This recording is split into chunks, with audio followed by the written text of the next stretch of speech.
It is now. Fantastic. So welcome everyone. As I said, I'm Kimberley, Head of Marketing at the Rebel School. So let's dive in. Just going to share my screen. So when I get this sorted, can you just drop in the comments if you can see that, if you're just seeing the presentation? That would be helpful. Wicked, fantastic. So the very first most important question that if you watched the videos that were promoting this webinar, you'll have seen me allude to. And this is all about, what are you really selling? So it sounds like a really simple question when I say that, like, what are you really selling? And if you pop in the chat right now, like, what are you selling? Is it that you're selling, are you selling candles? Are you selling services? Like, pop in the chat and let me know what it is that you sell. Like, what is the product that you sell? Because that's, you know what the physical product is, but usually people struggle to go into the why someone would buy that. So that's something that we're going to talk about today. And then, who are you selling it to? One of the things that almost every single person that comes to a Rebel course usually has problems with is, who are you selling your product to? We hate to niche down too much. We always get a bit freaked out. Most people get a little bit uncomfortable about being really, really clear on who their target audience is. The problem with that is that if you don't know exactly who your product is for, then you're going to be shouting into the ether like, I've got this great candle. It's wonderful. It's lovely. It smells nice, which is a really generic thing to say. It's really sort of, it could be any candle. There are lots of different candles out there. So what we want to be really, really clear on when we are selling, or when we're pitching, when we're marketing, when we're doing any of that, is, who are we selling this to? Who is this candle for? Is it for, is it for women who, who are on their own, who want their flat to smell lovely? Is it for stressed out mums to help them calm down? Is it for, is it for elderly people who just love bringing the nature inside? Like, who is it really for? Is it for a nature lover? Is it for, as I say, a young person? So getting really, really clear on who you're selling it to is going to help you with every single part of your lead gen.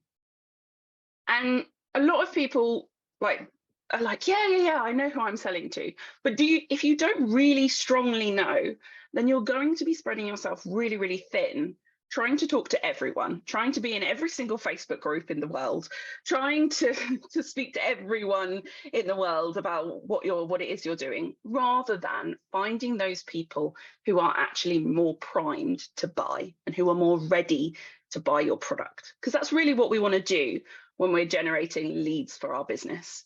We want to go for the low-hanging fruit first, because that's how we grow. All businesses, as I'm sure you're all aware, need money in order to grow. And that's how we get there, is we really want to think about, what is it exactly that we're selling? Who are we selling it to? So that we can do the rest of the stuff.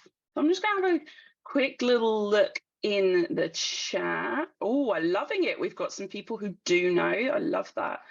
So, coaching and training, aerial photography, skincare, nutrition and travel, clothing and products. Oh, I like the drawing all over the screen, Selena. Cards and prints, essential oils. Oh, wow, we've got a real mixture. I'm loving it. I'm loving it. Youth coaching services to parents and schools. Amazing. Decluttering. Wonderful. Cool. A really good mixture. and a nice mixture of people who do know who they were. Decision coach. I love that, Henrietta. Women who want to make better decisions by using their instinct. I love that. I really love that. That's really cool. So that's your first step. If you don't already know that, make sure that you get that written down. That is the first thing that you need to do. It's what are you selling and who exactly are you selling it to for? Who are you selling it to? And then you want to start thinking about, why are they buying? Ewan, can you see if you can get that off the screen?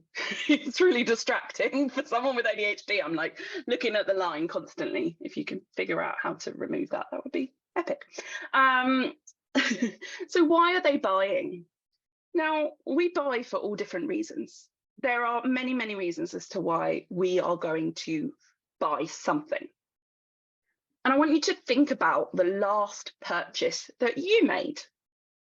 Whether it was a service, whether it was a product, whether it's something that was important to you, whether it wasn't. What was the last thing you bought and why did you buy it? Because people buy for a lot of different reasons, like I mentioned with the candle. We buy a candle because we want our home to smell good. Or we buy a candle because we have anxiety and it helps to calm us down. Those are two very different reasons for buying that candle. So when I'm learning about this candle, I want to know the benefits for me. And if I just saw this candle smells nice, if I have anxiety, which I do,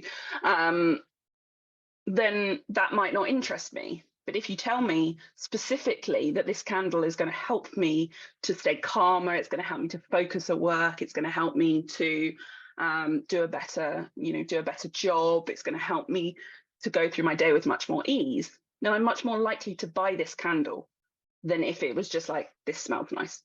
Does that make sense? Like, is that making sense to people? Let me know. Yeah, let me know in the chat. That's making sense. Cool. So there's lots of different reasons why we buy. The first one is our basic needs. You know, we buy food because we need to eat. We buy water because we need to drink. You know, those sort of very basic, on a very basic level, there's a lot of things that we buy just because we need to. Quite often, our basic needs are probably layered up with one of these other things. So perhaps it's an emotional need. So perhaps I buy chamomile tea. I need to drink, but I buy the chamomile tea because I want to be calm, for example. It's catering to that emotional need. So maybe I buy something because I'm angry and I want to, you know, I want to get that fixed. So I'm like, right, okay, what's going to make me feel good? That's when I'm probably going to buy chocolate, you know, if I'm stressed out or whatever. I didn't buy the chocolate because I needed to eat. I bought the chocolate because I was feeling angry. So thinking about those emotional, you know, those emotional needs. So I'm just going to have a little look at some of these. So youth coaching services, like think about, why is a parent going to buy that? They're definitely especially in that youth mental health side, that's going to have an emotional need attached to it. Like emotionally, we feel attached to that. You know, we're going to feel strongly about that if we're going to buy that sort of thing. Another one is social needs. So again, like I said, you've got your emotional, like, I feel really strongly about this. I feel angry. I feel happy. I feel passionate. Those are your emotional needs. But your social needs are all about fitting in. So quite often we'll go to a festival, for example, a music festival, because we want to go with our friends, because we want to be a part of the crew. You know, we want to be a part of that. We want to be affiliated to that thing. That's why we go to a party or a nightclub or a certain restaurant. Quite often is because we want to fit in, because we want to be part of that crowd. We wear certain clothes partly because we like them and they make us feel good, but quite often, stress, Chanela, yeah, that's really, really good. Quite often We yeah, definitely magic Mike, I love it. So we really want to fit in. We quite often buy clothes because we want to, we want to fit into a certain group. And quite often the other thing to remember is people don't always realize that they're making these decisions based on these needs. We don't always know that we're making an emotional decision. We don't always know that we're trying to fit in. If you ever ask me if I was trying to, yeah, Liz, you absolutely can buy them to stand out too. But if you ever said to me, like, why do you buy clothes? I would never tell you that I buy clothes to fit in. But I can guarantee you that certain clothes I do buy to fit in with my sister. She's someone whose opinion matters to me. And so I do find myself wearing different clothes when I'm around my sister so that I so that I fit in. And so a lot of these things we do subconsciously. It's going on underneath. So other reasons are experiences. We want to experience something. We want to go bungee jumping because we want to get that experience. It's partly emotional. We want to get that rush, but also like we want to get that experience. And that experience can be, can go through anything that, any kind of service or anything like that, something more physical. Trending, very similar to those social needs. We're buying it partly because we want to fit in, but partly because it's come to the forefront, it's become mainstream. It's something that everyone's talking about. Cool, Nadine, we'll talk about that in a little bit. Solving problems. Actually, I'm going to come up to that last. The other one, interests and hobbies. So if I like painting, I'm probably going to buy paintbrushes. I might buy an easel. I might buy what do you paint on? Like a sketchbook or a canvas. There you go, that's the word I was looking for. So I'm not buying those things because I need them. I'm buying them because they go with that hobby or interest that I have. It's something that I need in order to do that. And then the final one is solving problems. And like I said, your product is probably a combination of these things, or your service is probably a combination of these things. It's not usually one reason why we buy something. But the biggest thing for you to think about is what problem is that item solving for someone. So Nadine, this is where yours is really going to come in. Nadine says, mine is tricky as it's alternative health product for things like anxiety, pain relief, skin problems. I'm going to take anxiety because it's something I personally know really well. Might also take pain relief. But I buy a lot of things for anxiety. I've done coaching. I've bought courses. I am a coach, and that all came about from having anxiety. I buy medication for my anxiety. I buy, please don't judge me. I buy crystals and I buy candles and I buy essential oils and I buy, I buy all sorts of things to help me to feel more calm, to help with my anxiety. For me, that's partly yes, crystals are amazing, Nadine. So that's that emotional need. That's that solving problems. That's where that's really starting to come in. Those are some of the reasons why someone's going to buy for anxiety. For pain relief, people are going to buy. That is a problem in and of itself. I have pain, so I want a solution to my pain. That's really why I'm buying it. So there's a lot of sort of stuff in there. Sugar-free chocolate for diabetics to help them balance their blood sugar and lift their mood. I love that, Sonia. That's really cool. That's really cool. There's that in amongst that. There's the experience. I feel. I don't know about any of you, but when I eat chocolate, like I don't eat chocolate just it's not a meal. It's for the pleasure. It's for it feels good to eat chocolate. It feels good to sit in front of the TV and eat chocolate. So I imagine there's quite an emotional thing in there, Sonia, for people. So yeah, so once you know what it is that you're selling, who it is that you're selling to, then you've thought about, okay, why are they buying? this knowledge is going to help you with all of your lead gen. So here are a few things that I've thought, okay? And I don't show you these to sort of show off or anything, but I show you them to give examples. And I'd love in the chat for you to share things that you've bought for an unexpected reason. So I'm going to take, the first one is my car. Okay, so the new car that I bought, if you'd have asked me what kind of car do I want, I would have told you that I want an Audi Q5, because that is the car that I have always wanted. But I can't afford an Audi Q5 because I'm not there yet. So when I came to my old car, I needed a new car because my old car was a bit was about to sort of be too expensive to repair. My car was too small, so I bought, because I needed a bigger. We bought this kind of car because we needed a bigger car.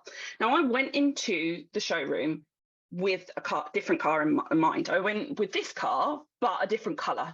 I'm really, I'm quite shallow when it comes to colors, just being honest. Like, I'm very particular. I like my blues. That's the color car. The color car I really wanted was like a teal blue. Really, really wanted that car. That's what I wanted. And if you'd have asked me beforehand, what would I have bought? That's what I would have told you I'd have bought. But when I went into the showroom with my husband, this car was there. It's a used car, which meant that it was a lot cheaper than the car I thought I was going to buy. Tick. Price is important to me. That emotional, that makes me feel good, that I'm not spending as much on this car. Which overrode my need for the colour, because I went, do you know what? Actually, that's all right. I don't need that expensive fancy car, because this one's okay. And what the salesman did, which I loved, is he took all the pressure off of it. He just went, yeah, do you want to just give it a test drive? Like, it's this, it's that. Like, he just gave me the specs and he said, do you want to go and drive it? And I was like, all right, let's give it a go. I drove it, and immediately me and my husband both went, right, okay, that's our car. Like, we're having that car. And we walked out with that car. So basically, the reason I tell you that is when you're thinking about generating leads, you want to think about, what are the things that your customers are willing to compromise on, and what are their non-negotiables? Like, for me, the non-negotiable was that I had a bigger car. That was the absolute non-negotiable, was that I had a bigger car. I had decided I wanted to buy from this particular garage because we've been going to that garage for the last 8 years, so I trusted them. That was another one of my non-negotiables. Whilst I really want that Audi Q5, going to the Suzuki garage, where I feel comfortable because I've been there for the last 8 years, is a stronger emotional need for me personally. So that's what you want to, that's another thing you want to think about when you're thinking about why are people buying. Okay, is thinking about, what are their non-negotiables? What are they not going to compromise on? And that's where you're focusing your messaging, on their non-negotiables. Like, if price is their non-negotiable, then that's the thing you want to be focusing on when you are talking about your products or services. If it's trust that is their non-negotiable, that's what you want to be talking about when you are talking about your products and services. So the next thing that I bought was something called Loop. So I recently did a lot of the online tests, haven't been diagnosed yet, but I did a lot of the tests for ADHD. And when I found out that I'm pretty certain I have ADHD, I started following lots of people on Instagram. I love Instagram as a marketer. I think it's a great space to discover new people, new things. And one of the influencers promoted these. These are earplugs. I have never in my life bought earplugs. I've got some free on the flights, but I have never bought earplugs. They've never been something that's been important to me. But one thing that I did notice as I became aware about one of the things about ADHD is noise sensitivity. So I now have my earbuds in almost all of the time, these my headphones. And I went, okay, maybe that can help me, like when I'm out and about or whatever. Now, these things aren't cheap. And if you'd have told me 6 months ago that I was going to spend a decent amount of money on some earplugs, I'd have laughed at you. But because I identified a problem that I had, And their website is brilliant. Even if you don't have ADHD, go to their website and you'll see what I mean about solving a problem. They're called Loop earplugs. Yeah, exactly, Ellis. They are noise controlling earplugs for auditory overwhelm. Absolutely. And they are genius at solving a problem. But at the end of the day, they are just, I've got them in front of me, they're just earplugs. Like, they're just earplugs. But they've done a fantastic job of marketing them because they understand who their customer is. Their customer is someone, like Ellis says, who has auditory overwhelm. So someone who has ADHD or autism or some other neurodiversity or has some other auditory issue. And all of their marketing is tailored specifically for them. Now, I can guarantee you that these earplugs are suitable for anyone and everyone in the world. Like, there is not a person that couldn't use these earplugs. Not a person in the world. Anyone could use these earplugs that has ears. Anyone could use these earplugs. But because they've identified the problem that they are solving, that is why they sell these at a rather premium price, I hasten to add. Because they know who their audience is and they know why they're buying them. So keep that in mind when you're thinking about your lead generation. What is the problem that you're solving? And my final example is when I used Jameson Law. So back before I worked at Rebel a while ago, I had my own business and I started doing coaching.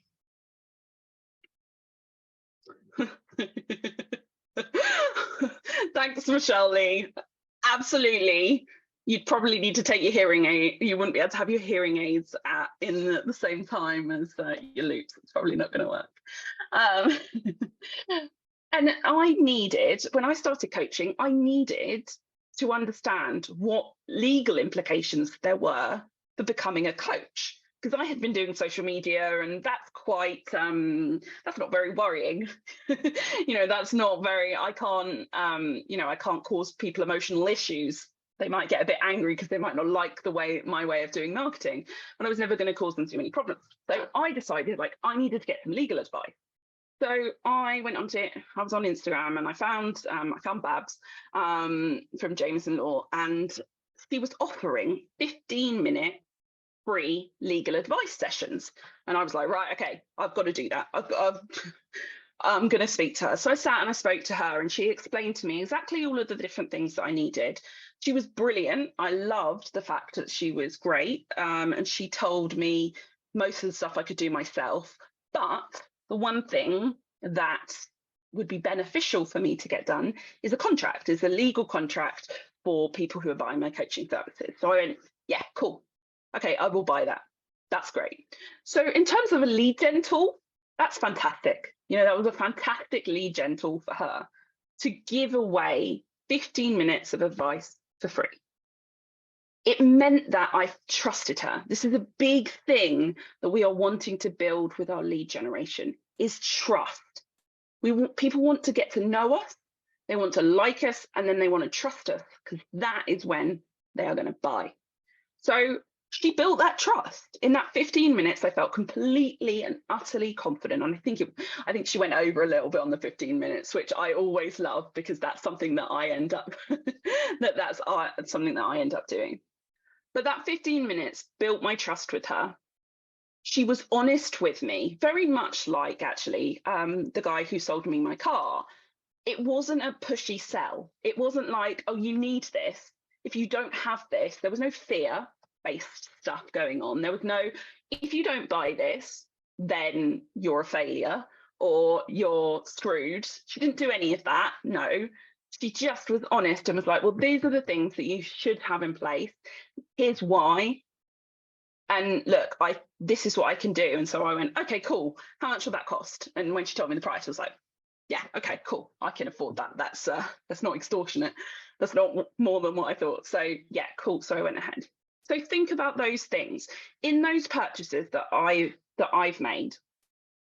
the biggest things that come across are solving a problem that we have. So each of those, I had a problem. The first one, my old car was too small because I had 2 dogs, so they had to sit on the back seat. So my old car was too small. That was my problem, and it was on its way out. The second one, my problem was that I was getting quite a lot of auditory overwhelm, which I didn't even realize was a thing. And then the final one was I didn't know the legal steps that I needed to take. So if you take some time, take some time to think about some things that you've purchased, like I did. Take 3 different things. So all of these examples that I've given you are quite different. So the first one is I bought a product, but it was there was quite a lot of service around the product. Then I bought just purely a product, and then I bought a service. So try and have a think about a product that you bought and a service that you bought and why you bought it. What was your decision making around it? Because this will help you to find that in your own products. And then, oh, okay. Halima says, do it now. So take one product or service that you have bought recently and write down why you bought it.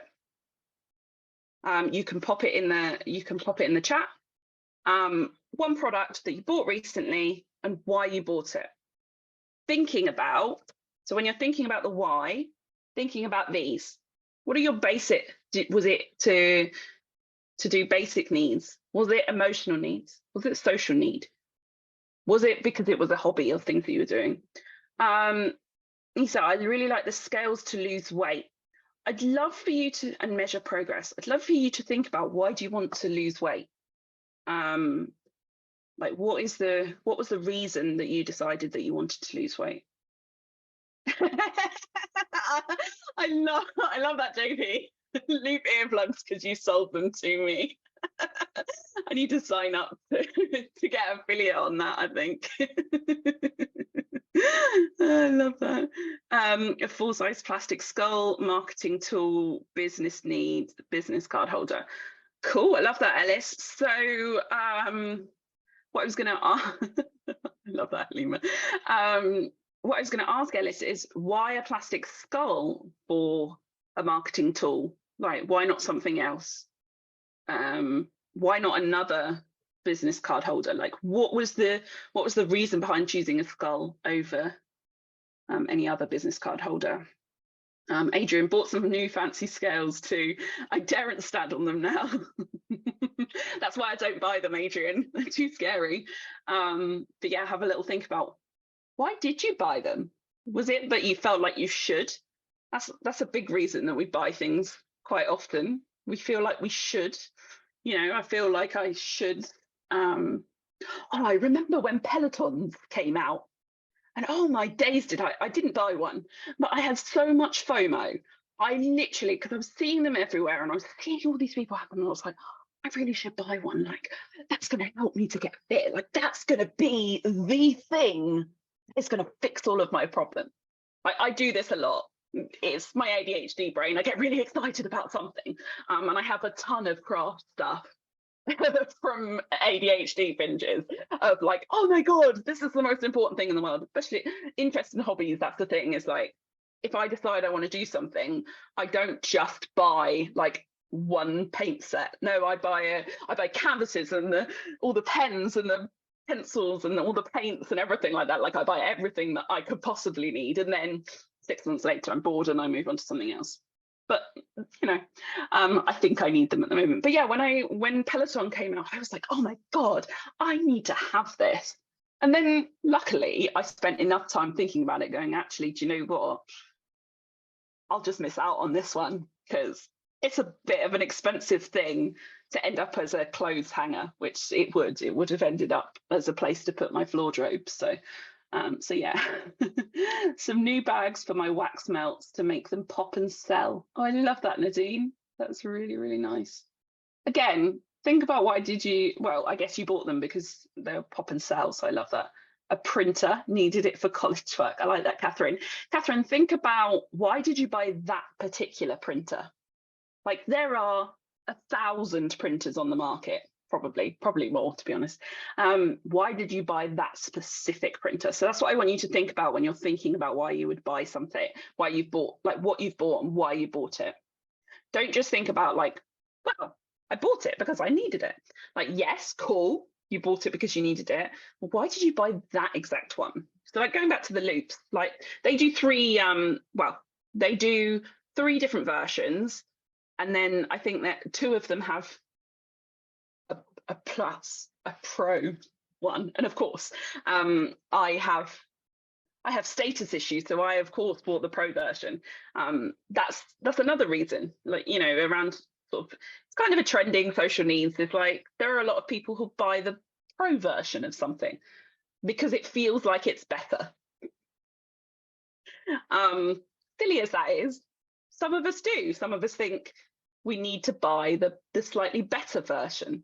I remember actually when I bought my car before the one that I just bought, I wanted the top model, but they didn't have the top model, so I had to make the slightly lower down model like the top model. And one of the things that I spent, I don't know, 250, 300 quid on were fog lights. Having fog lights fitted, like those snazzy front fog lights, totally and utterly pointless.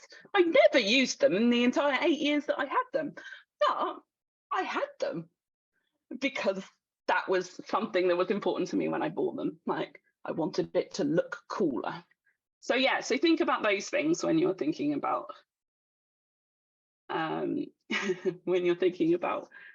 what you bought and why you bought it. And then, as I say, thinking about what they bought and why they bought it.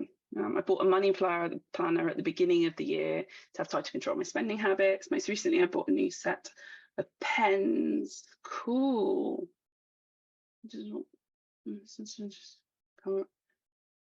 Okay, cool. Yeah, that makes sense with that.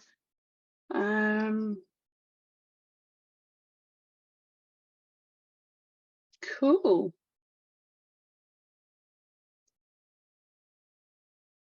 I like that, Alison. Yeah, absolutely. Choosing on budget.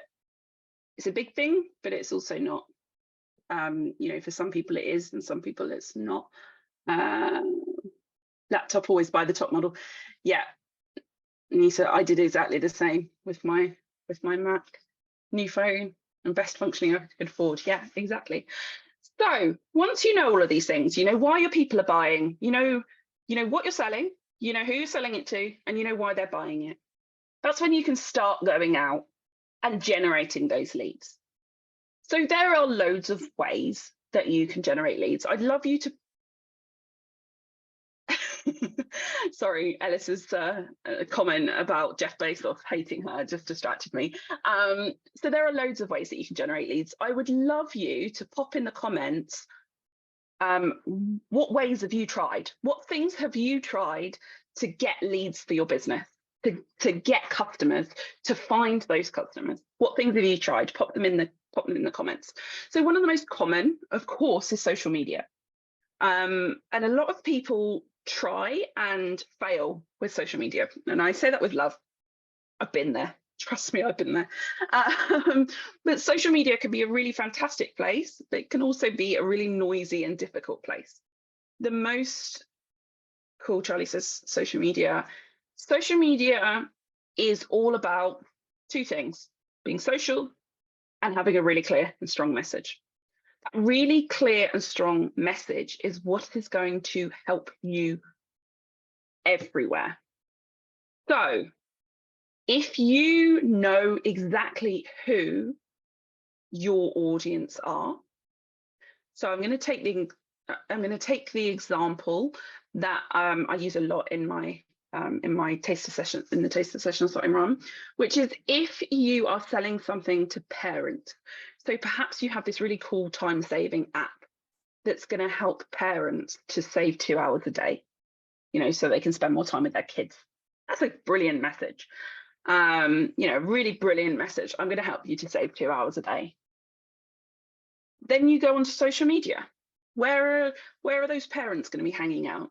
Well, they're probably going to be in local They're probably going to be in local groups talking about local schools and things like that. They're going to be hanging out, definitely be hanging out in parents groups or mums groups or dads groups or things like that. They might be following a local church or community centre or something like that.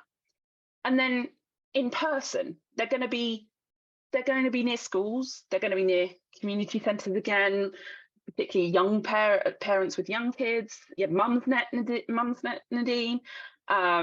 They are going to be hanging out at soft play centres and farms and sort of, the theme. They're not adventure parks. There you go. That's the word. I was going to say theme parks. I was like, no, theme parks are usually the older kids that don't want to go with their parents. But so I would say, think about that. The more specific you know your audience, the easier it is to find them, because you know what it is that, where they're hanging out. So that's obviously one example. And then once you're clear on your audience, as I say, it's easier to find them. And you want to make sure that you are building relationships. Social is in the title. So it's not about just pushing your products out there and just going, hey, I have this pen for anxiety. I have this candle for anxiety. Come and buy it. I have this candle for anxiety. Come and buy it. It's more a case of looking for the people in those groups who, I'm going to use anxiety as the example. I hope you don't mind, but those people in those groups that have anxiety, and look at who are commenting. They'll be posted. People with anxiety will be posting like, I'm not feeling great. Like, I'm really struggling. I'm feeling stressed. I'm feeling overwhelmed. There's too many things going on. So what you're looking for is to give them tips on things that they could try. You can have your product as one of them, but maybe you want to give them 3 tips. When someone says, I'm feeling really overwhelmed, have you tried breathing exercises? Have you tried these? I came across recently these CBT journals. Really cool idea. Have you tried a CBT journal? Or have you tried one of these candles? Have you tried any of those things? Like, offering support and help is going to get you much, much, much further than just constantly pushing and selling, no matter where you are selling. So whether you're choosing social media, or whether you're whether you're going to groups that are actually in-person groups, like maybe they're craft groups, or maybe they're support groups or anything like that, rather than pushing, it's about building relationships. Everything is a relationship, and it's about understanding the person who is there in front of you. Business is all about people. Like, we are always selling to a person who has some sort of need. Like, that's what it is. So it's, how can you help those people who have those needs?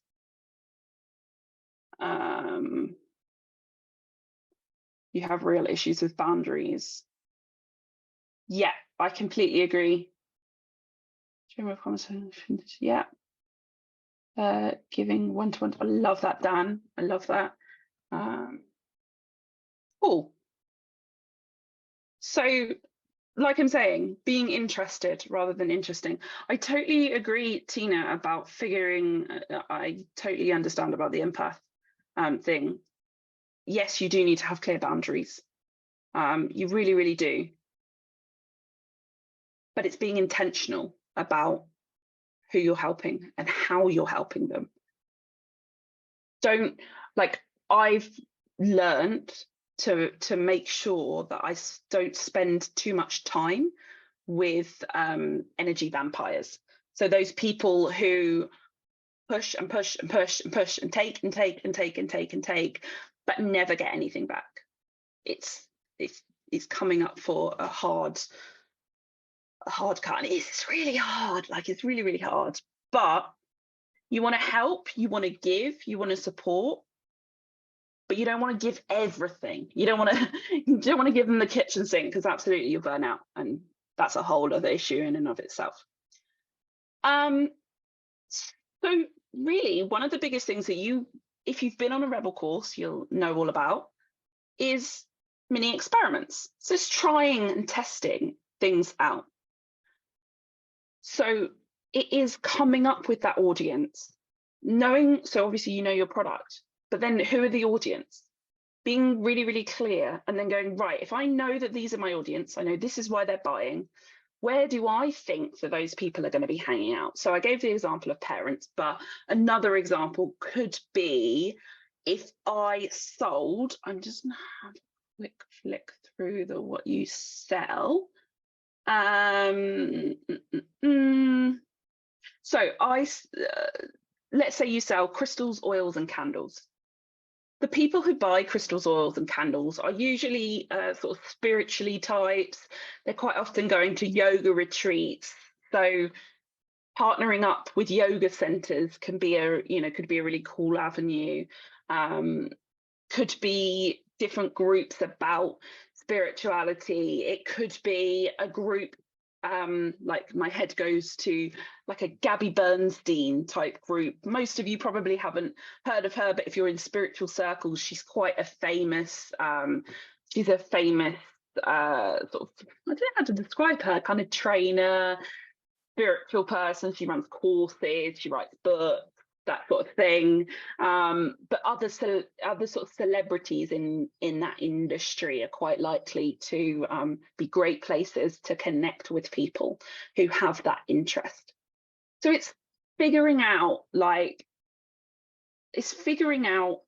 who your people are, where they're hanging out, and then going and hanging out there and being really clear. Yeah, definitely, Alice. Partnering up is a fantastic thing to do. There is such power in collaboration. It's something that we hugely do here at Rebel.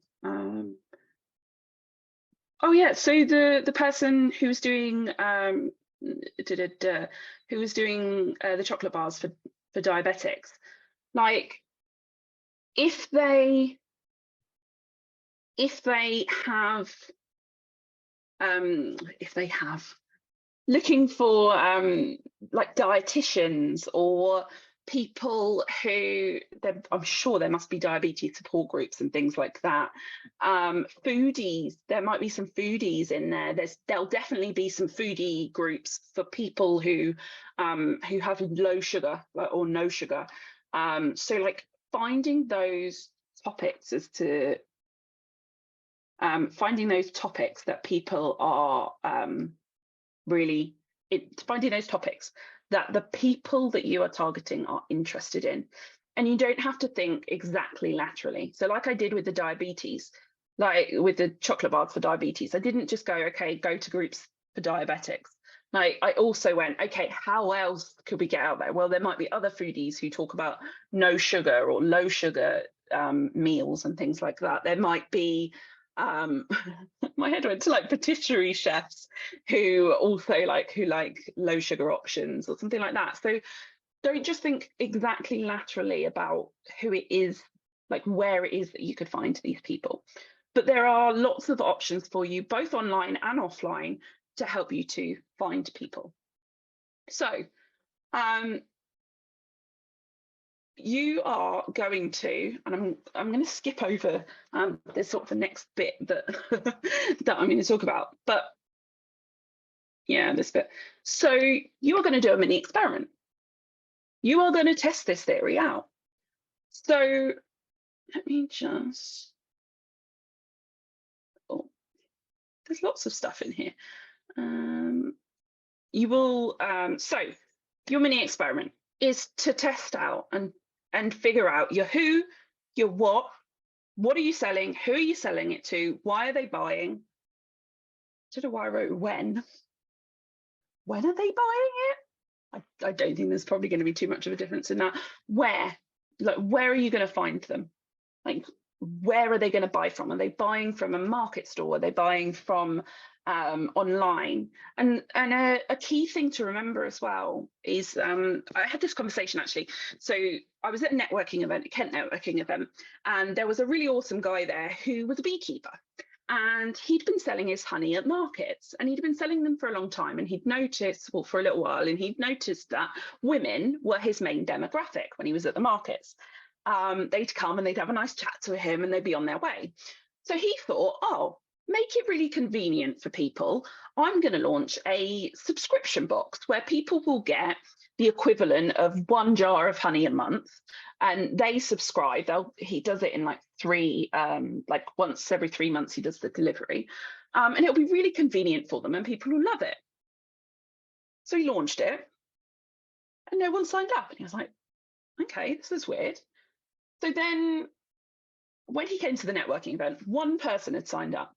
The one person who'd signed up was a man, completely different demographic to the normal people that he'd signed up. And he was like, I don't understand. Like, it's the same people, like it's the same product. It's just in a slightly different format. Like, why are they not buying? And I was like, perhaps it's slightly different. Like, perhaps it's the experience as to why those women buy from your market stall. Like, we find it with our courses. Our courses are quite heavily weighted towards women. And perhaps that's because of the longer term nature of our courses. You know, it's a lot more time than other courses. Could be a possibility. But yeah, so we were talking. And he was like, yeah, you might be right. He was like, because they always sit and chat with me. So it's understanding that you might be selling the same product, but because you're selling it in different ways, actually it's suitable for different audiences. Because the person who comes to the market is looking for the experience. They're looking for the pleasure of buying from a local producer, and it's really nice, and you get to hear the story about the bees and how they made the honey. But then someone who's buying honey online, they want fast. They don't want that interaction. They don't care about any of that stuff. What they want is they want their quality product at a time that's convenient for them, for example. And that person is a very different person to the person who wants that experience. So keep that in mind.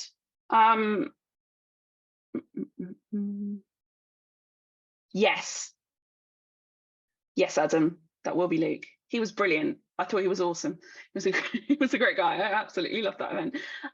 Anyway, so keep that in mind, is that the person who buys from your market stall, for example, isn't necessarily the person who's going to buy online. We have different needs. The different people have different needs. So come up with a target audience for your product. Think about why they're buying, and then think about where they're hanging out. Then you want to test. So you want to figure out, how will you know if your experiment has been successful? So once you've decided those things, then you know, right, okay, I'm going to go into, say you're going to go into Facebook groups for mums. We're just going to use that as an example. I have this product that is for mums. I'm going to go in Facebook groups. I'm going to make friends with people. I am going to talk to them about the challenges of being a mum and how having this magical candle helped me to stay calm and not kill my kids. Like, that's what I'm going to do. That's going to be my lead generation strategy. You want to decide, that's what the when was. You want to decide on when you're going to run that experiment. So I've written on here, like Friday, the 5th of May. There is a reason, and I'll tell you that in a minute. So you want to give it a couple of weeks for you to actually take some action, but take that action. And how will you know it's been successful? So success is different to all of us. If you've got a product that costs a £5, you're probably going to need to sell quite a lot of them in order for you to be making a decent monthly salary. Whereas if you are selling a service, for example, that you sell for £1,000 a month, maybe you only need to sell one in order for it to be a successful lead generation campaign. So you need to choose your own success terms. So decide for yourself, how is this successful? And then go and take massive action. So go into those Facebook groups and post. And I'm just overrunning, so I do understand that if you need to go, go. There will be a recording, so catch up on it. But go and take really, really big action. And then the most important thing is evaluating. What do you need to do differently next time? Like, what do you need to change? What can you do instead? And the reason I wrote Friday the 5th of May is you're going to be able to connect with me on Friday the 5th of May and tell me how your experiment went. We can talk about it in a group. And we'll go, right, okay, what worked? What went well? What happened? What didn't happen? You know, how can we do this differently in the future? What do we need to change? And then finally, you're going to use your learnings to start a new experiment. So if it worked, amazing, keep doing it. Do that same thing. If it didn't work, you want to evaluate what about it didn't work. Did I choose the wrong target audience? Did I not understand why they were buying the product? Did I not take big enough action? Because you have to take big action if you want results, as big as you could possibly make it, as much action as possible if you want it to make it work. So like figuring those things out, or did I not take the right kind of action? Those, if you want to see which one of those it is, and it might be a combination, so that you can take that forwards for your next experiment. So one thing that I do, like I mentioned, I do want to mention, I'm going to make sure that you, in the recording, you also get this part of the slides, because I think this is really helpful. So this, for example, Sammy was, this is some examples of what to post. So this is quite direct, but one of our work experience, Sammy came to work with us for work experience, and she wanted to start doing her own workshops. She loves coaching, and she loves lots of the spiritual type stuff. And so I said to her, right, what do you want to do a workshop on? She's like, I've got no idea. I don't know what to do my workshop on. So we sat and she decided. I got her to choose. And then she said, right, okay, so how do I get people to come? So I said, pop this. So something along these lines. And just very simply pop this in the Rebel group. Now she had 3 people who were interested. One person actually turned up, which for the first post that she'd ever put into the group, I said, that's brilliant. That's absolutely fantastic. So that's one way, is if you're in a group of people that you already know, you can be a little bit more direct. You can actually ask, or you can reach out to people like this. So this is an example of one of my of our social media manager, Julia. She's great at creating content that gets people to engage. So this is from a poll that we ran. So she just kind of went, by the way, like, have you great that you liked that post. Have you ever been to one of our courses? Like, having something that you can offer for free is a great way to generate interest and leads. So whether that's a workshop, whether that's a discovery call, whether that's a whether that's a free session or something along those lines, because then it's much easier to say, would you be interested in coming along? Because then they want to take the next step. If you've got a product, it could be that you offer a discount, or it could be that you offer get something off of your next order or something along those sort of lines. This was another quite direct post that Henry, our CEO, made about needing furniture for 470, our new building. So yeah, and then these are some other questions. As I say, I will make sure that you get these parts of the slides, because I need to wrap up, because we're hanging on to the hour. But I just wanted to give you some ideas. Another kind of idea for figuring stuff out is AI. Now, if AI scares you, just stick your fingers in your ears for 2 minutes. But basically, I use AI for a lot of things now. I find it really, really helpful. So I just popped this question into GPT. I always say it that way, but anyway. How can I start conversations with people in Facebook groups? And it gave me some really cool tips, which I'm sharing with you now so that you can see those cool tips. And then I asked the same to Magic Write in Canva, both of which are free. So you can ask the AI some questions if you want to help you to figure this stuff out. You don't necessarily have to do it alone. Or the other thing as well, of course, you've got the Rebel support group. So you can ask questions in the Rebel support group. Would you be interested in this? Who do you think would be interested in this product? Why do you think that mums are going to buy my meditation services? Like, asking those questions in the Facebook group, in the Rebel Facebook group. Remember, you are not alone. You don't have to figure this out on your own, but you do have to be the one that takes the action. Like, you have to take the action, because that's how you're going to generate leads for your business. So just a very quick recap before I dive, because I've run over, I will dive into some coaching for those of you who want to stay. But basically, very simply, it is know exactly what you're selling, know who you're selling it to, why they're buying, and where they're buying it from, basically. And then figuring out, how will you know that your experiment has been successful? Like, what means that the experiment's been good? Like, what meant, cool, I've done a good job here. Then go and take that action. Action, action, action, action, action, action, action. Try everything you can. If you decide you're going to go post in Facebook groups, try every which way you can around different ways to different ways to answer questions, different questions to answer, different pieces of advice that you can give. And if you want to, you can use AI to help you, give you ideas for that. And then step 4, evaluate. What do you need to do differently next time? Now, in the email that is going to go out to you after this with the recording, you are going to get given, Ewan doesn't know this yet, but you're going to get given a Zoom link to a call on Friday, the 5th of May, at the same time, to check in and talk about how your experiment went.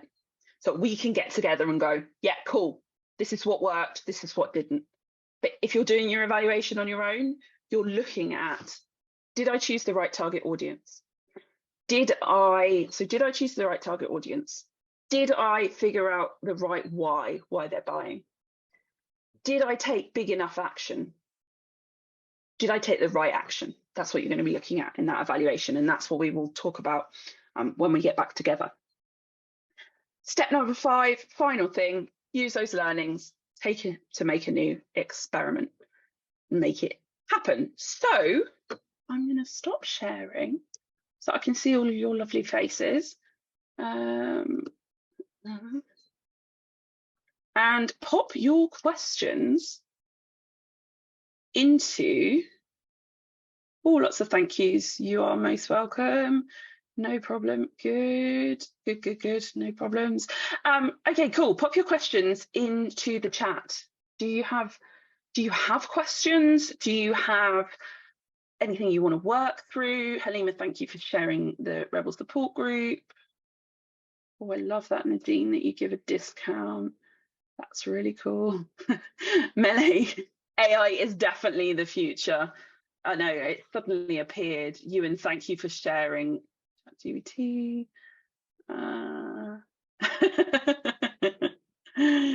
Love that, Adam. Wicked. A bit distracted in the chat. Yeah, Keith, the chat can be very distracting. Is conscious travelers a good description for my customer? Tatiana, in the nicest way possible, probably not. Could a 5-year-old understand what a conscious traveler is? Probably not. So if you could, that's actually a really, really good point that you bring up, Tatiana. It's is when you are thinking about who, make it so that a 5-year-old could understand, or it's someone who knows nothing about your industry, nothing about business, in a way that they would understand. And another sort of little tip, and another little tip is that you can you want it to be able that people can refer you really easily. So like if you say, I help conscious travelers sorry, let me find it again.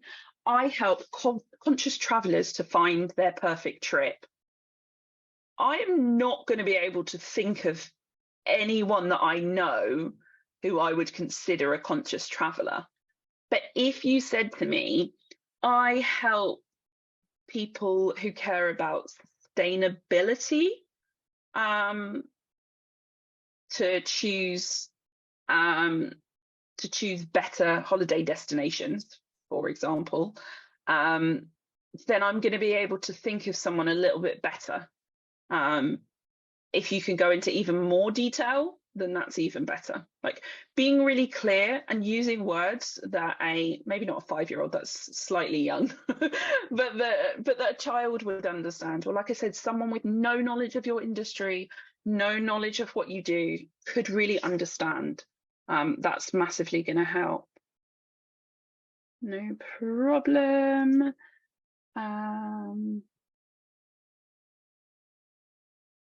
Good. I found it useful. Is mothers who need to be organized and have girls too wide?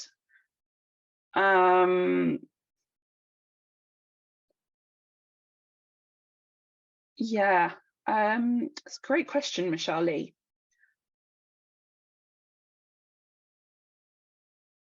My head says yes. I was like really thinking about it. I was going, could I think of mums who need to be organised? And then I sort of thought, is that going to be a little bit offensive for me to say to someone, here's a planner because you're a bit disorganised? I'm joking a little, but because I know that's not what you offer, and it is also a self identification as well. So I would say it's not necessarily too wide. Mums that would help you to find sort of mums groups and things like that. But I think it sort of is a little bit broad. But my head does go to, you could find planners is a good example of like people who love planners are probably going to be possibly going to be mums. Sorry, that's a little bit of a vague answer. I think I need to think on that one a bit more, Michelle, to be able to give you a better answer. So let me come back to you, because yeah, it's not settling right in my head. My customers are young and middle. I'm guessing that means middle-aged. Selena, couples getting married and looking for a wedding cake. Is it middle age or middle? Selena, can you just clarify that, because young and middle it confused me a little bit. I'm working on an alcohol beverage, 0 sugar, 0 carbs, and low calorie alcohol products to help people indulge without feeling as though they're depriving themselves. I'm just wondering. Oh, I love that, Natasha. So Natasha, something that comes straight to my mind when you talk about that is there's a really famous marketer called Seth Godin. He's like, yeah, he's amazing. His stuff is genius. And I've been listening to his book recently called This Is Marketing. I'd highly recommend it to any of you who it'll massively help you with the things I talked about today. But the reason it comes to my mind for you is that he talks about his wife setting up a bakery for people with allergies. And in it, he talks about, it was your line, to help people indulge without feeling as though they're depriving themselves.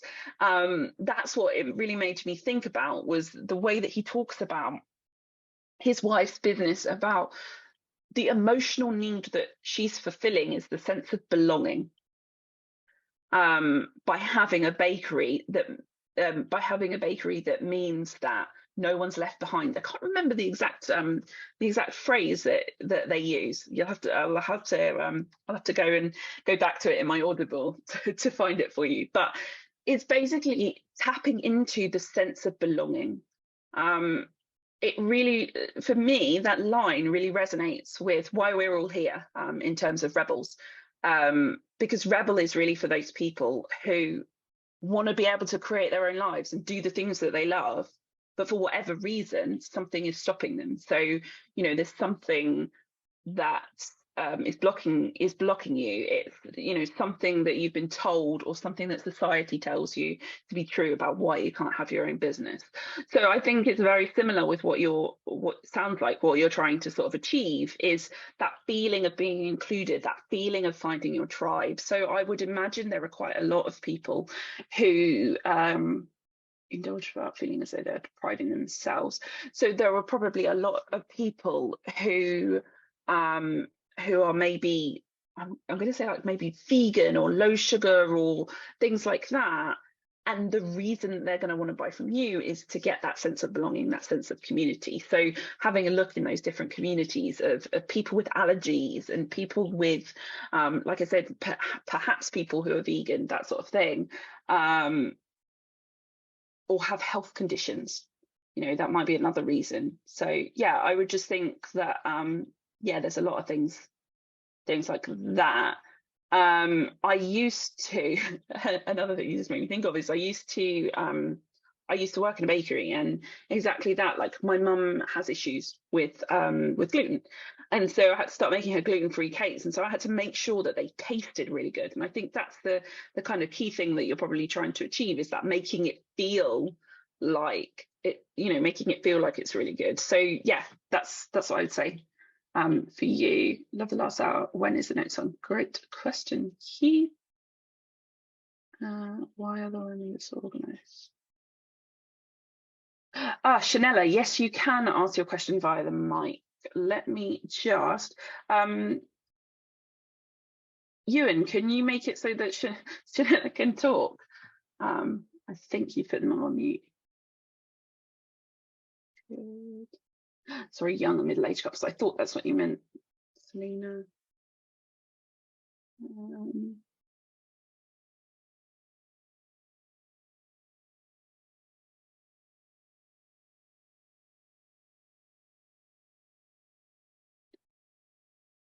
Oh, Katrina. Yes, of course, Katrina. It's Seth Godin. Let me just. Seth Godin. This is marketing. Great question.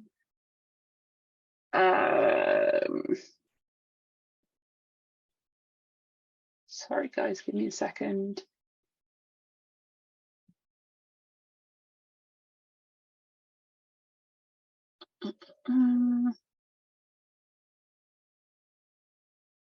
Charlie, I totally understand about feeling blocked with choosing a particular direction.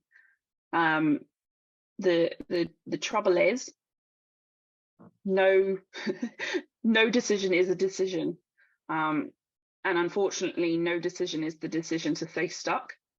And I say that with utter love, and I say that from a place of experience, complete experience. I do it all the time. Before I joined Rebel, I found it so hard to make decisions because I wanted to do everything. I wanted to do it all, and I wanted to do it all at the same time. But the problem is, if you try and do, you know, if you think, oh God, I can't just choose one particular direction, you don't actually do anything. So pick a direction that feels like the best thing to do for right now. Just doesn't have to be perfect, doesn't have to be right, but just choose one direction for right now. It's a mini experiment, it's a test. You just got to do it for 2 weeks. That's all. Like, 5th of May is 2 weeks away. Just try something for 2 weeks.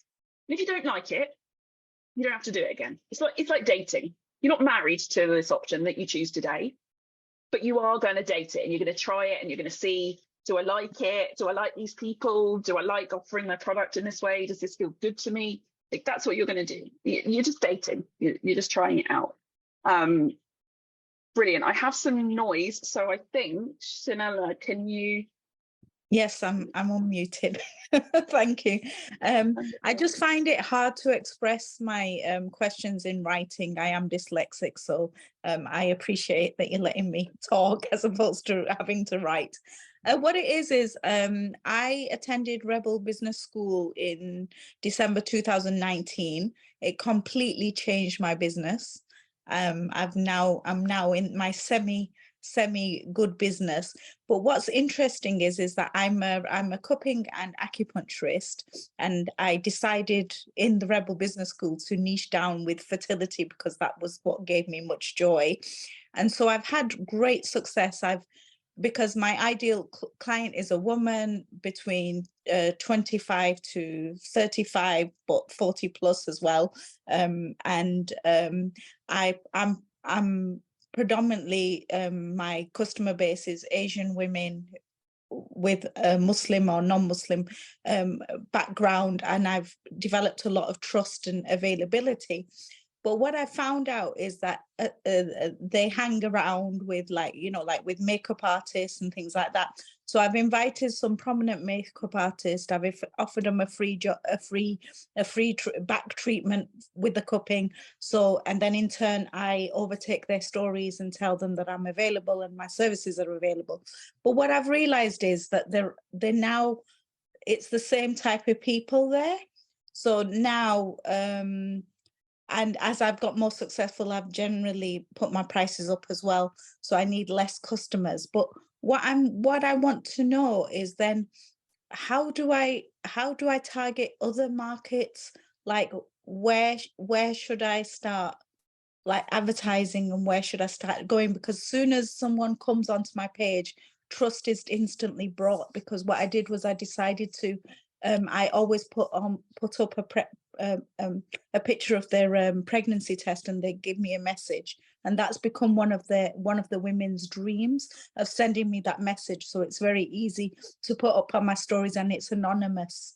So then that's really, really good. So I've got lots of trust, availability and everything, but now I feel as though I want to take it somewhere else as well. And I'm feeling a bit stuck, and I'm not really sure what I do, because I think now the collaborations have kind of dried up. That's really cool. I absolutely love that. So who else would benefit from what you do?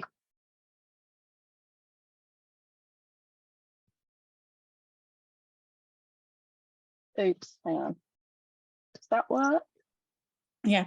So a new market that I've actually realized is women that want to go through the IVF preparation. That's a new, because during lockdown, the IVF waiting list became so huge that people started naturally looking for holistic therapies. And then I started developing just a consultation on Zoom. And so they wouldn't have a physical treatment. And I was absolutely flabbergasted, because I got a few pregnancies just by the advice that I gave. So that really helped. And so that also opens up my market to, like, people that are from London and whatever. So then they also, like, just because I'm based in Bury, Manchester. So then that's now opened up the market of, you can have a consultation with me first, do a little bit of the treatment, do a little bit of the protocol, and then when you physically see me, you just need to see me every 3 months. So that's kind of changed my business model, that's more flexible for people that are longer distance than local to me. So who else? I think people that are preparing for IVF, I think that's now becoming more of a prominent market that I've now become a little bit more experienced on, and I'm confident in servicing that type of customer. Okay, so forgive my ignorance, but to me, that is, I don't want to say the same market, but it's similar enough that they would still respond to that pregnancy test, right? Yes. So I guess from that perspective, like, apart from going to find those, I think a big thing for you is making sure that you are talking, because you don't always know who's going through IVF, broadening out probably a little bit further to I'm imagining, like, the interests of women who I just thought, do your clients, is it normally their first child? First, and then I do also have like maybe 25% that's secondary infertility because that's very common.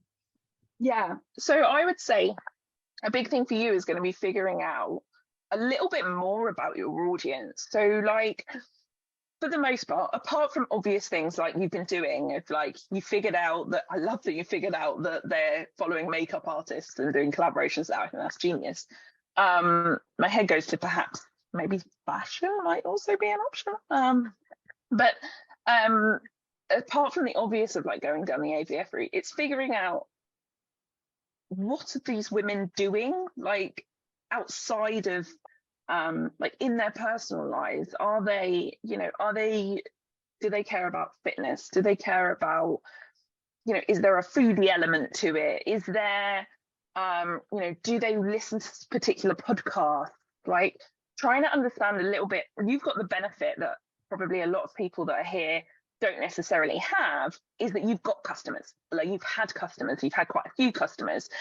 So figuring out a little bit more about their interests could help you to identify, okay, this is like you did with the makeup artist, like, oh, this is an audience, you know, this is where that audience is hanging out. Because it sounds to me like you want to stick with the same sort of audience, but you need to branch out to find more of those people.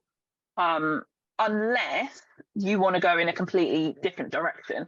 And that might be something that you want to do. You might want to go in a completely different direction. But if you want to be finding more of those people, my head goes to how can you find more of those women who are in that stage of life? What are those people doing? Are they, you know, are they looking for coaching to build their careers? Are they at yoga classes? Are they, you know, are they particularly interested in a certain way of eating? Are they, you know, are they particularly in their local community? I'm sure you've probably already covered a lot of your local community groups already, but like figuring out what it is that they're doing, I think is one avenue. The second avenue is, have you done any sort of referral program? No, I haven't really.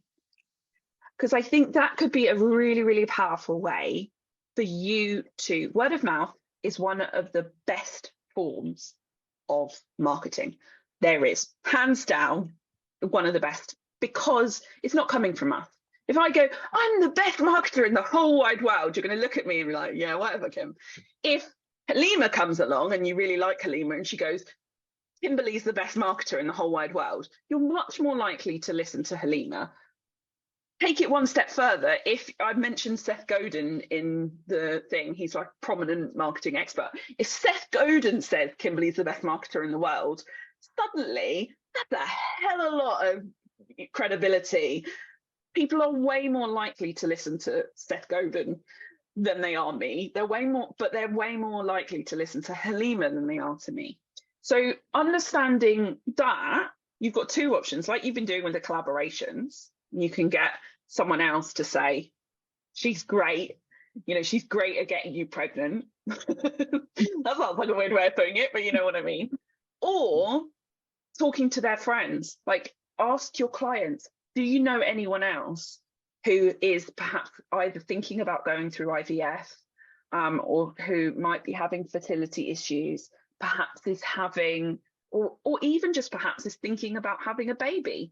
Because you quite often don't experience that until, correct me if I'm wrong, but you don't experience the fertility problems until you're a while into the process. Yeah, that's true, but and I have natural, like a lot of people that are like I would say now at least maybe 60% of my clients, they have like someone knows someone who knows somebody that came to me and got pregnant, and that's why. And then they look at my page of my Instagram, and then the credibility goes up, and then that's done. But also there's a lot of shame involved, and a lot of people don't want to not tell another person that they've gone through my services or that they are going through issues. And that's the interesting kind of dynamics that I want to now start pushing. So I want to start, like, I'm not sure whether a podcast is a good way of just like talking about the shame in the community around not feeling woman, like not feeling like a whole woman because your body can't produce a child or something? Yeah, I think a really cool thing for you could be, now that you're saying that, could be connecting with coaches or other similar kind of people, trainers, that sort of thing, to go on their podcast. So rather than you setting up your own podcast, going onto other people's podcasts, going onto other people's pages and talking about that, like talking about that shame. And if you have someone who, one of your clients who is open to talking about it, you might not have, but if you have one of your clients who's open to talking about it, maybe going, like getting their, sharing their story as well as part of that, because that's an avenue of people who are like coaches, that's what they're talking about. You know, most of the time, the biggest thing that coaches are coaching on, no matter whether they're coaching, you know, no matter whether you're a marketing coach, whether you're a life coach, a health coach, etc., generally, I would say like 70-80% of the time, shame is what you're dealing with. You're dealing with fear and you're dealing with shame. That's really what is stopping most people from doing most things, is there is some sort of fear about taking that action, or is there is some sort of shame around their identity and how they're feeling and whatnot. So I love the idea of you being on podcasts. I think you talk really well, just from what I've seen today. So that could be a really cool avenue for you to talk about that shame, to talk about what it is that you're seeing that women who go through IVF, for example, the amount of shame that they feel about having to go, like needing to get to that stage, or the amount of shame that women feel from not being able to get pregnant naturally, or, you know, all of those sort of things. Yeah, I think that could be a really cool lead generation tool for you. Really cool. Oh, thank you. You know, Rebel always do this. They always give me another bombshell and another avenue that I could go to. I really appreciate that, because I never thought of that. And I've done a course on NLP, and I have actually not been realizing what I want to do with it. And I think that would be really good, because I think I love the coaching aspect, and I'm not sure if I would put that as a payment, but I think as a lead generator, I think it would be quite good, because the reason why I've done niche is because I experienced 5 miscarriages myself. So it's knowing what you go through and the emotional turmoil, and I just wanted to become the therapist that I couldn't find for myself. That's that's what my story is. So again, my story is also very good, if you know what I mean. It's genuine, it's trustworthy and everything, but it's just because I feel that I just need to find that that niche where I need to go. And I think that's true, because it is all about shame and guilt. Oh, thank you. Oh, you're welcome. And please share your story. Like, your story is like that, there must be a really powerful story around your own experience that will help women to let go of that shame. Because as much as I can tell you all of these tips for getting over shame, but actually hearing someone else's story is so powerful. And understand, and feeling. So I mentioned, I think I have ADHD. I've had really bad mental health problems, and so I'm quite open about talking about my mental health problems. It doesn't bother me. Like, there have been numerous times when I've nearly killed myself. So that being at that point, you just go, okay, well, I can do anything now. Like, anything's kind of possible. You're just like, I've hit that rock bottom, so I don't mind. But what I find is every time that I tell my stories, suddenly it resonates with someone and it opens them up and it helps them. So I think it's exactly the same for you, is being able to share that story and finding those platforms where women are. I think that's really the biggest thing for you, is finding those platforms where women are, women who want to make a change, women who are of the age that they are thinking about families. That is where you are going to find more of your target audience. I don't think you need to change your niche. I think your niche is the same. I think it's just a case of going and finding new places where that niche is hanging out, and where that, where those people are, those people that are thinking. You want me to eat more frogs, basically. yes, I do. Eat those frogs. You've got it in you. Oh, thank you very much. And if anybody's interested, my Instagram handle is holistic pin cups. So with the pins of the acupuncture and the cups for the cupping. So I love that. Well, thank you very much. I think I'm going to start becoming a podcast queen. I love that. Share it with us. We want to hear all about it, Samara. Oh, thank you. You're welcome. Take care. Okay, so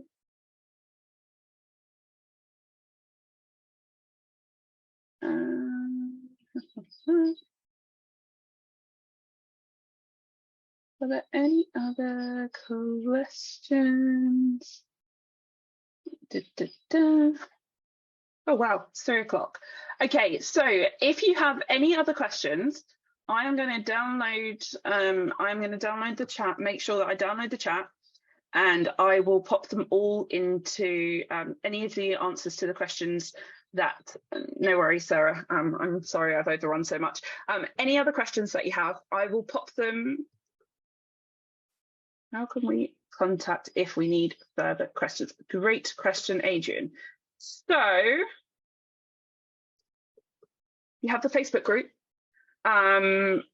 Yes, Ewan, I know. So if you have any other questions, pop them in the chat right now, or pop them into the Facebook group. If you aren't comfortable sharing them in the Facebook group, send them over to hello@therebelschool.com, and Ewan will make sure that they make their way to me. But yeah, and I will answer all of your questions. If you send them on email, I will email a response to you. If they are in this chat, then I will respond to them in the Facebook group, unless you tell me otherwise. Finally, if you are still here, I love you guys, you're amazing. Can you fill in the feedback? Ewan, how do they fill in the feedback?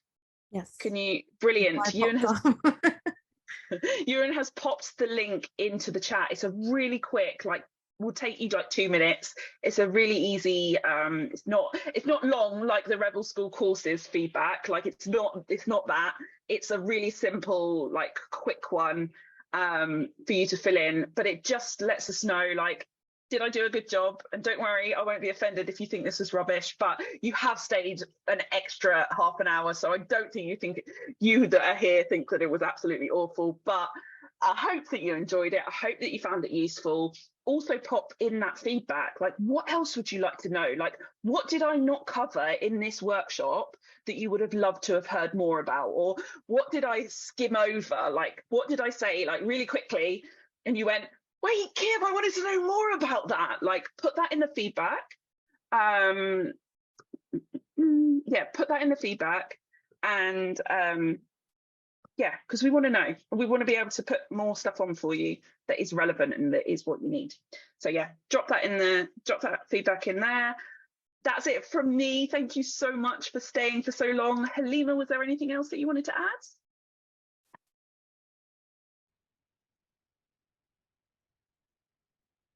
Hi guys, I'm really sorry that I didn't get to answer your questions during the live session, but I wanted to make this video for you so that you would have the answers to your questions.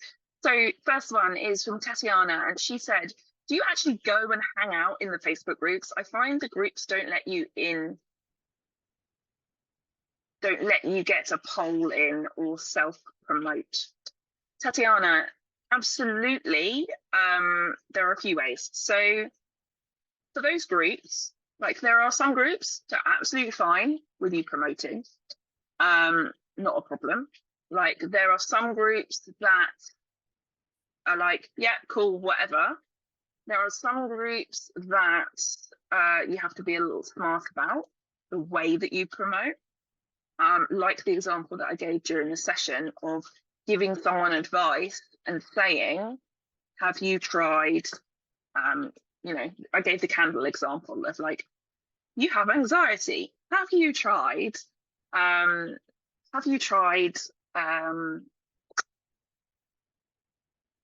breathing exercises? Have you tried candles and aromatherapy?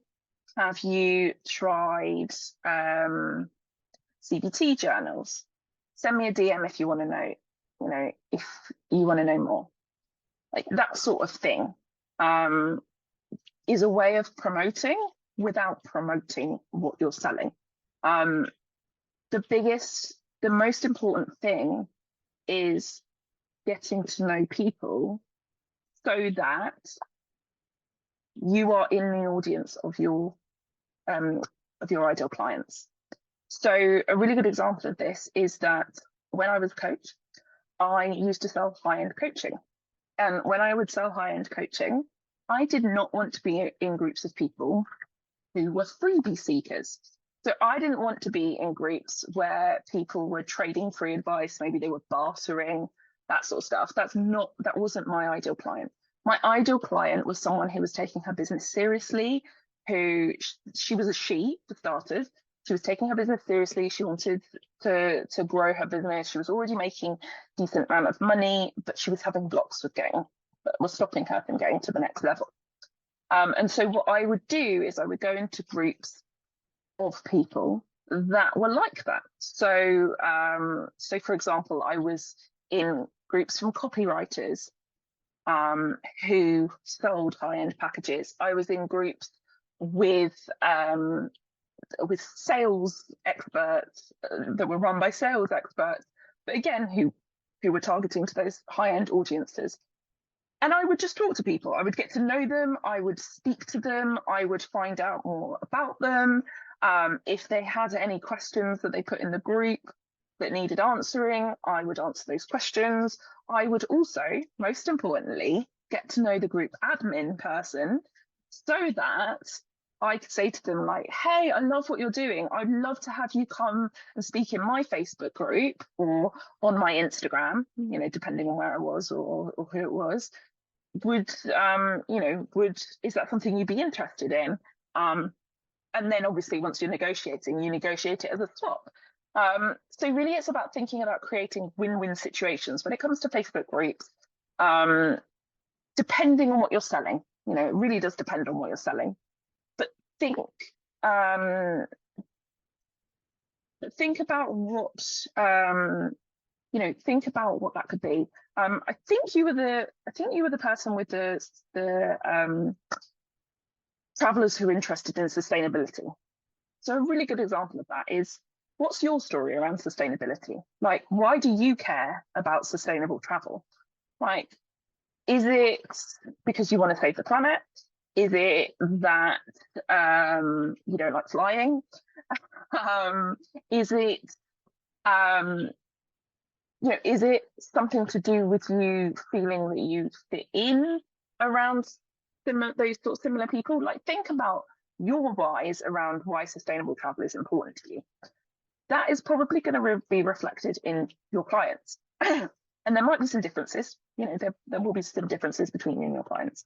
But like, if they are someone who wants sustainable travel, then being in groups, as I say, around people who are eco-activists or people who are vegans, people who work for companies that are social enterprises, like if they have Facebook groups, like there are a lot of organizations that we partner with, we as Rebel partner with, who help people to grow social enterprises. So that could be another area. Like, think about those people's interests. Like, what are they doing? Go and hang out there. Share your experience. Share your stories. Share the fact that you are a travel, that you're interested in travel. Share your travel stories. Like, be interesting. Be interested in them, but also be interesting. Like, you do want to be more interested than interesting. But even so, like, when someone's sharing like a really cool story, like, oh my God, like, I love, I don't know, say, I don't, I I'm not into sustainable travel, so I don't know where would be a sustainable destination. But say someone mentioned it and you're like, oh my God, I love that place. Or if you've been to that place, oh my God, I loved it. I went to this place. Did you go to that place? Like starting those conversations, because that's how you are going to find more people. Also, the most important thing with engaging in Facebook groups is to make sure that your personal profile is optimized. What I mean by that is that you don't have to be showing any of your content, like your own personal content, if you don't want to. But what you do need to have in your about is, I am a travel agent for people who want to go on sustainable holidays, or, you know, think of a better way of phrasing it. But that's what you want to focus on. Like make sure that you've got that.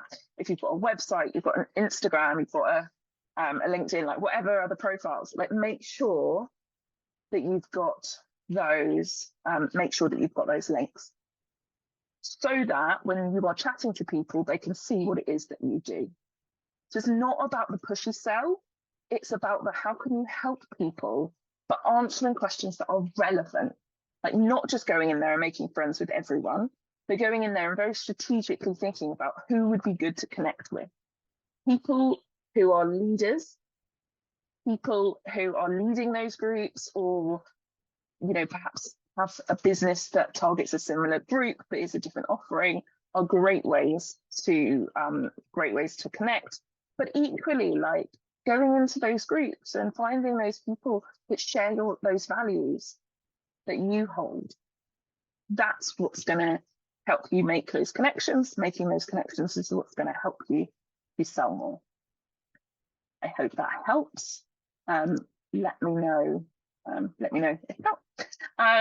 Charlie, so Charlie's question is, this is mine. Welcome to my online portfolio and boutique, a mixture of uniquely crafted British art and design. Using sustainability as a starting point, I create beautiful and original products that can be brought easily into your everyday life. I'm passionate about collaborating with like-minded brands who desire to raise awareness about living more sustainably. Thoughts, feedback. Cool. I love that, Charlie, as a way to start connecting with people. I absolutely love that. Pop that in the Rebel group. I think you'll definitely get a connection, and also like make sure that you connect with. I think it was Tatiana who said about sustainable travel. Like make sure you two connect with each other. And if it wasn't Tatiana, I'm really sorry. But yeah, whoever it was that was talking about sustainable travel, like definitely you guys should collaborate. I would say there's a little bit of buzzword bingo going on. So I'd love for you to think about, what is sustainability to you? Like, sustainability is a real buzzword, but like I know that sustainability can mean lots of different things to different people. You know, does it mean, oh, I recycle? Or does it mean that, you know, I've designed a whole different system of creating designs that that is helping people in third world countries, for example. So like thinking about what sustainability really means to you would also help others to really feel, yeah, okay, I get this, I understand this. So yeah, I think I love that. I would also say, to me, without going onto your website, it seems a bit vague. So welcome to my online portfolio and boutique. If this is for your homepage, like that's cool. This is probably, you know, this is okay for like for a homepage or a website. But if this is to go in a Facebook group or something like that, like a mix, like welcome to my online portfolio and boutique, a mixture of uniquely crafted British art and design. That is very vague. That is very broad. Like art and design can cover so many different things. So I'd really want to know a bit more about what art, what design, like, do you work with fabrics? Do you work with ceramics? Do you make massive sculptures? Do you, do you make furniture? Like, tell me a bit more about what that is, because it does feel, it feels a little bit vague to me, just a little bit vague. But like I said, if this is for a homepage and you've got imagery that supports what you're saying, then you're probably okay. But if this is just for when you are off of your website, then I need a little bit more detail. And like I said, go into a bit more detail about what sustainability actually means. Like, what do you do that makes you sustainable? Because I think, that's something that your people will be really interested in. One of my friends makes notepads out of recycled paper, and she tells me all about how she does it, and it's fascinating. Like, it's really, really interesting. And she's from Brazil, and she gets one of her friends owns a banana plantation, and a banana plant will only fruit once, and then it has to be chopped down. So she uses the leftover stuff from the banana tree to make paper. Super cool. But yeah, she's talking about stuff like that. That's what that means to her. But it might mean something completely different to you, and I think it would be cool for you to share that. So I hope that helps, Charlie. Ellis, I'm looking at the issues of selling a book I haven't written yet. More researching. Ellis, why haven't you written the book yet? Would be my question. I do believe that most people nowadays, I might be wrong, most people nowadays do actually write their books, or at least have written something. Maybe you published a book before, maybe you need to self-publish a book first before you're going to then get picked up by a publisher. But I would say that it's harder and harder. Like, I'm not surprised it's a challenge for you to try and sell a book that you haven't written. If you are, and I don't 100% know your background, but if you're an unknown author, if you don't have a huge, you don't have a strong following, if you want someone to invest in you, people need to see the proof of why they should invest in you. They need to see the credibility. They need to see what they're going to be spending their money on, basically. And I think that's the first thing. The other thing is, I would say, now, don't get me wrong, I've never written a book proposal, so I might be completely wrong, and someone who's an expert at book proposals might tell you differently. But what I would imagine you are going to need in a book proposal is the why buy from me. Like, why my book? Why now? Why is this book how is this book going to make you shed loads of money? Because that's what a book publisher is looking for. They are generally looking for a book that is going to make them money. Like, if they're going to invest money in you, they're going to want to make money from you. So you need to have a very compelling case for why should they buy your book? Why should they buy from you? What is it that makes you, that makes you special? What is it that makes your book unique? What is it that that makes you the full package? I think it'd be it's a really important thing for you to consider.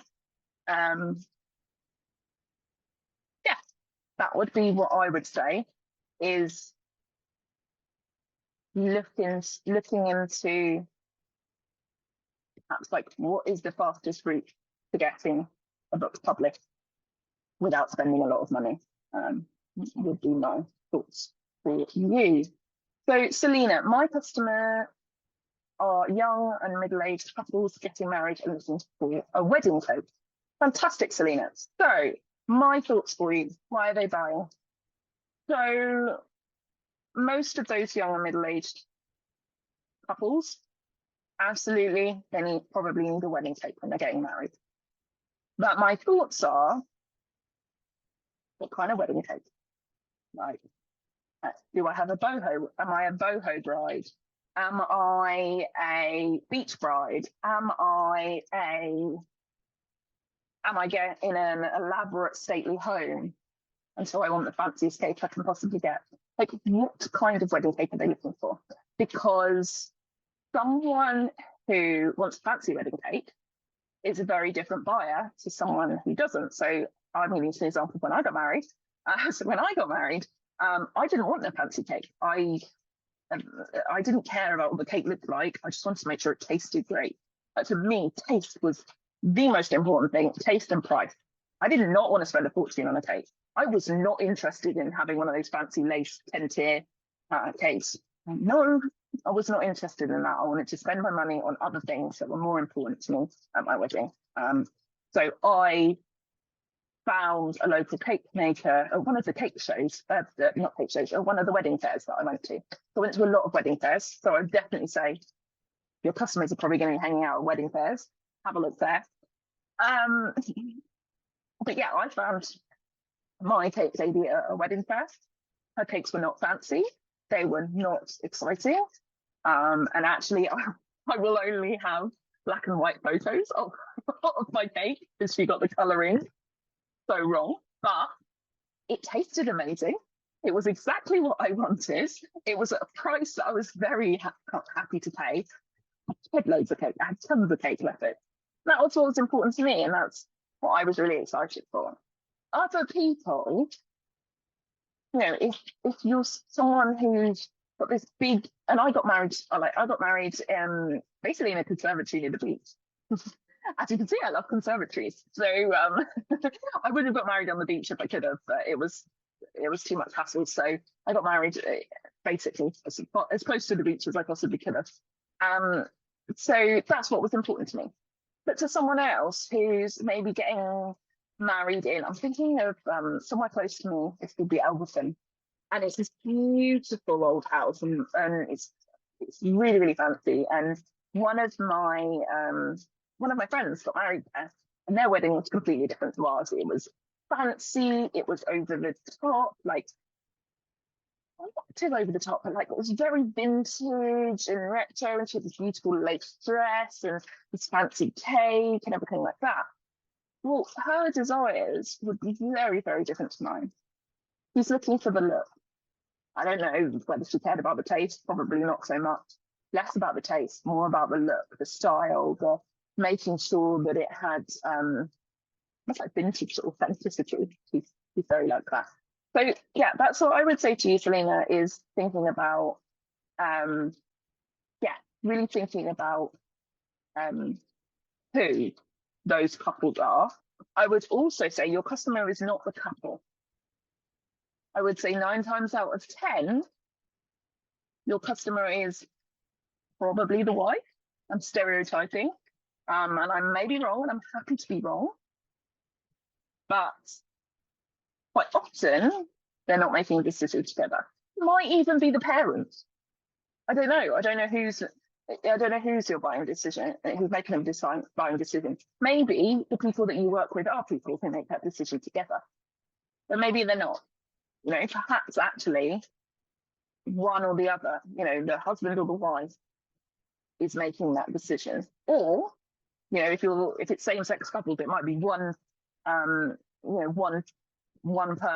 the people within that couple who is making that choice. But yeah, just keep that in mind as well. And also, if you are working with couples, they may have different needs. So you may need to be tailoring your message to both of them. I'm trying to think of something me and my husband have talked together where we've had different opinions, but quite often we do. I mean, we did on the cake front, we both agreed, but quite often, because we have different values, we'll have different thoughts on what's important to us. And if I'm going to hold firm, that's something you need to consider. So yeah, so that's what I would say about when you're looking for those people. Be really clear. Who is the one that is actually doing the buying? And if it is both of the people in the couple that you need to tailor to, they're probably going to have different needs and requirements. So what are those? What are those reasons for them buying? I would love you to think more about the style of cake that you are going to be selling, the style of wedding, that these couples have. And then from there, it's going to make it much easier to find Facebook groups, for example, or bridal fairs, or collaborating with wedding shops, wedding photographers, other people who are in the wedding industry, basically. It's many different types of people in the wedding industry, collaborating, making connections and partners, referring them so that they will refer you, well, not so that sounds so fickle, but like referring them so that you've got a relationship, so that you're both winning. So yeah, so there's that. So that's what I would say for you, Selena. It's just narrow things down just a little bit further. Finally, Michelle Lee McDonald. I want to come back to your question. I'm so sorry. It kind of caught me a little bit off guard because I was like, I'm not sure. So Michelle Lee's question was, is mothers who need to be organised and have girls to be wide? And then Ellis put, why are the women disorganised? Are they neurodiverse? So Michelle Lee, as far as I remember, you make bags. You might make other stuff. What I remember is your beautiful bags. Now, what I would say about someone who is buying one of your beautiful bags, I think they are most likely to be someone who has some sort of tie to Africa, South Africa in particular, of course. I think that is a very strong low-hanging fruit market for you. Those designs are very, because they're authentic to South Africa, I think that would be some good low-hanging fruit, in which case a great place to find them would be, again, some great expat Facebook groups. I know, for example, we've got here in Surrey, we've got a really strong South African community. One of the people who used to come to the farmers markets that I used to help do the marketing for, he would be packed out, like all of his biltong and can't think of the name of the sausages, but like all of his food would be like sold out all the time, mostly to expat South Africans. So I would have a look at where are the expat communities. I would have a look at where are the expat communities? Do they have Facebook groups? Are they hanging out? You know, are there places? Are there people that they're following on Instagram? I would guess as well, like another place to find them is places like foodie groups. I know it seems like a weird one, but like South African cuisine and things like that. That's all going to be people that are interested in South African culture, for example. I think that is a better way of targeting than targeting mums who need to be organised. I think mums that need to be organised, but what you do, your bags are beautiful. I don't think that someone who needs to be organised is necessarily, although I do remember you've got all the cute pockets inside, so maybe they do.